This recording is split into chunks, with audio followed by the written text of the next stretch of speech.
What are various provisions under Section 152 of Bharatiya Nyaya Sanhita 2023? Especially Section 152 sedition से related है. So let's discuss all the provisions related to this issue. This article is important for GS paper 2. What is Section 152 of Bharatiya Nyaya Sanhita 2023? भारतीय न्याय संहिता BNS 2023 के under section 152 क्या है? Section 152 of BNS criminalize acts related to seditions, rebellion and activities endangering national integrity. BNS के section 152 के अंदर seditions, rebellions and कोई भी ऐसी एक्टिविटी जो नेशनल इंटीग्रिटी को एंडेंजर करता है, उन एक्टिविटीज को क्रिमिनलाइज डिक्लेयर करने के लिए सेक्शन 152 के अंदर कुछ प्रोविजंस किए गए हैं. इट मीन्स सेजेशंस रिबेलियन से रिलेटेड एक्ट को इस सेक्शन के अंदर क्रिमिनलाइज डिक्लेयर किया गया है. Section 152 of BNS has its genesis in section 124A of Indian penal code 1860 IPC. Section 152 का जेनेसिस IPC के सेक्शन 124 के 154 से होता है. इट मीन्स पहले ये ऑल रिवीजन ये जितने भी 152 के अंदर जो प्रोविजन किए गए हैं, ये सभी प्रोविजन पहले IPC के सेक्शन 124 के अंदर किए गए थे, बट कुछ चेंजेस के साथ BNS के अंदर अब ये सेक्शन 152 के अंदर है. What are the key differences between section 152 of BNS and section 124A of IPC? BNS के सेक्शन 152 और IPC के सेक्शन 124 के अंदर क्या की डिफरेंस करंट में है? Number 1, terminology and scope. Section 124A IPC criminalize acts which leads to hatred or contempt towards the government termed as sedition. IPC के सेक्शन 124 के अंडर कोई भी ऐसा एक्ट जो गवर्नमेंट के अगेंस्ट हेटेड या कंटेम्प्ट लीड्स करता है, उन एक्ट्स को क्रिमिनलाइज किया जाता है इस सेक्शन के अंडर. स्पेशली इसमें सेडिशन टर्म का यूज किया गया था पहले 124A के अंदर. Section 124A focus on inciting disaffection against the government. Government के अगेंस्ट डिसअफेक्शन को इंसाइट करने वाले एक्ट्स IPC के 124A सेक्शन के अंदर यहाँ पर मेंशन किए गए थे.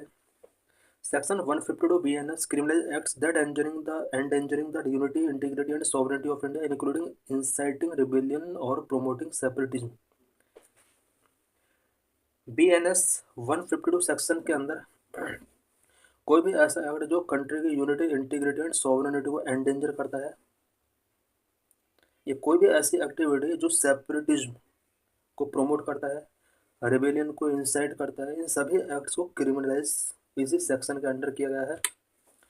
Section 152 does not explicitly use the term sedition. It covered similar grounds with broader language. Section 152 के अंदर सेडिशन वर्ड यूज नहीं किया गया है, बट कुछ सिमिलर ग्राउंड्स ब्रॉडर लैंग्वेज के साथ इसमें फिक्स किए गए हैं. Number 2, penalties. Section 120A prescribe a punishment of a minimum of 3 years in prison with fine. IPC के सेक्शन 124A के अंदर फाइन के साथ 3 years का मिनिमम प्रिजनमेंट यहाँ पर इम्पोज किया गया था. मैक्सिमम लाइफ इम्प्रिजनमेंट तक का वहाँ पर प्रोविजन था पहले, बट करंट में सेक्शन 152 के अंदर यहाँ पर लाइफ इम्प्रिजनमेंट के साथ साथ अबाउट 7 years का यहाँ पर प्रिजन हो सकता है और मैंडेटरी फाइन है इसके अंदर. यही है जो इस सेक्शन को मोर स्ट्रिंजेंट बनाता है. Intent requirement. Section 124A require proof of intent to incite disaffection against government. Government के अगेंस्ट डिसअफेक्शन को इंसाइट करने वाले इंटेंट को प्रूफ करना होता था पहले. Section 152 lowers this threshold to proof of intent by allowing prosecution if a person knowingly share information that could incite rebellion or separatism regardless of malicious intent. Section 152 के अंदर proof of intent का जो provision था, इस thresh hold को यहाँ पर lower किया गया है। कोई भी पर्सन नोइंगली अगर कोई ऐसी इन्फॉर्मेशन शेयर करता है जिससे सेपरेटिज्म और रिबेलियन इंसाइटमेंट होता है, उसके अगेंस्ट यहाँ पर प्रोविजन किया जा सकता है। How does section 152 impair freedom of speech and legitimate dissent? Section 52 legitimate dissent and freedom of speech को किस तरह से इम्पेक्ट करता है? Number 1, dilute right to free speech. Number 2, potential for abuse, judicial oversight. Dilute right to free speech. The unclarity of what constitutes an act endangering unity, sovereignty of India can lead to chilling effect on free speech. Because कौन सा act country की unity sovereignty को endanger कर सकता है, इसको यहाँ पर डिफाइन नहीं किया गया है, और इस वजह से फ्री स्पीच को चिलिंग इफेक्ट ये कर सकता है। एट मीन्स पर्सनस को जो फ्री स्पीच का राइट मिला हुआ है उसको कहीं ना कहीं डिवैल्यू किया जा सकता है इसके through. Number 2, potential for abuse. Lack of clear definitions and broad language in section 152 allow for expensive interpretation by enforcement authorities. Section 152 के अंदर क्लियर डेफिनेशन नहीं है एंड ब्रॉड लैंग्वेज का यूज किया गया है। ये इन्फोर्समेंट अथॉरिटीज के लिए एक्सपेंसिव इंटरप्रिटेशन को अलाउ करता है। This can result in legitimate expressions of dissent being criminalized under the guise of national security. Lack of clear definition की वजह से नेशनल सिक्योरिटी के नेशनल सिक्योरिटी को बेस बनाकर कहीं पीपल के लेजिटिमेट एक्सप्रेशन ऑफ डिसेंट का जो राइट मिला हुआ है इसको क्रिमिनलाइज किया जा सकता है। इट मीन नेशनल सिक्योरिटी के नेम पर पीपल को जो एक्सप्रेशन ऑफ डिसेंट का लेजिटिमेट राइट मिला हुआ है उसको क्रिमिनलाइज किया जा सकता है। Number 3, judicial oversight. The Rajasthan high court emphasized that section 152 of BNS should not be used as a tool to suppress dissent but rather as a protective measure for national security. Rajasthan high court ने section 152 से related यहाँ पर कुछ अपना ruling दिया था। इस ruling के अकॉर्डिंग हाई कोर्ट ने कहा था कि सेक्शन 152 का डिसेंट को सप्रेस करने के लिए यूज नहीं किया जाना चाहिए, बल्कि नेशनल सिक्योरिटी के लिए प्रोटेक्टिव मेजर के तौर पर इसको यूज किया जाना चाहिए। To ensure that legitimate criticism is not equated with sedition, it called for careful application and judicial oversight. Legitimate criticism is not equated with sedition. Legitimate criticism कभी भी सेडिशन के इक्वल नहीं हो सकता। इसको इंश्योर करने के लिए हाई कोर्ट ने careful application and judicial oversight के लिए कॉल्ड किया। What are the legal and constitutional implications of enforcing section 152? सेक्शन 152 को इन्फोर्स करने के लिए लीगल एंड कॉन्स्टिट्यूशनल इम्प्लीकेशंस क्या क्या है? Number 1, violation of constitutional right. Number 2, need for guidelines. Violation of constitutional rights. Enforcing section 152 raised concern regarding violation of Article 14 right to equality and Article 19 freedom of speech of the Indian Constitution. Section 152 को जिस तरह से enforce किया गया है constitution के under article 14 and article 19 के violations इसमें शो हो रहे हैं, और इस वजह से इस सेक्शन ने वेरियस कंसर्न रीच किए हैं।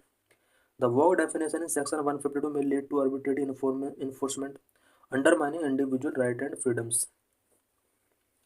सेक्शन 152 के अंदर वर्ड डेफिनेशंस हैं जिसकी वजह से इंडिविजुअल का राइट एंड फ्रीडम को यहाँ पर अंडरमाइन किया जा सकता है। Number 2, need for guidelines. There is an urgent need for the supreme court to establish clear guidelines regarding the application of section 152। सेक्शन 152 के एप्लीकेशन के रिगार्डिंग सुप्रीम कोर्ट को क्लियर गाइडलाइंस यहाँ पर एस्टेब्लिश करने होंगे. This would help to know the limit of acceptable boundaries for criticism while protecting national interest without infringing on civil liberties. इससे paper अगर supreme court clear guidelines section 152 के application से related establish करती है तो इससे पीपल को criticism की बाउंड्रीज यहाँ पर अंडरस्टैंड हो जाएंगे और पीपल क्रिटिसिज्म की बाउंड्रीज जो होंगी उसको लिमिट नहीं करेंगे. What is way forward? Promote a judicial oversight. Enforcement authorities should be required to demonstrate a direct link between the speech and its impact. Speech और इसके इम्पैक्ट के बीच में जो डायरेक्ट लिंक होता है इन्फोर्समेंट अथॉरिटीज को ये डेमोन्स्ट्रेट करना चाहिए पीपल के लिए. Court should actively monitor cases to prevent misuse of the law against legitimate dissent. Court को कुछ ऐसे केसेस को मॉनिटर करना चाहिए जहाँ पर लेजिटिमेट डिसेंट के अगेंस्ट सेक्शन 152 का मिसयूज किया जाता है. तो इस तरह के केसेस को कोर्ट को मॉनिटर करना होगा. Establish clear guidelines. Supreme court should set guidelines related to section 152 to ensure a balance between protecting national security and safeguarding freedom of speech. Freedom of speech को सेफगार्ड करने के लिए and national security को protect करने के लिए supreme court को section 152 से रिलेटेड कुछ गाइडलाइंस यहाँ पर इंश्योर करना होगा so that national protecting national security और फ्रीडम ऑफ स्पीच के बीच में बैलेंस क्रिएट किया जा सके. This is previous year question related to this article. Question is of 2014. What to understand by concept freedom of speech and expression? Does it cover hate speech also?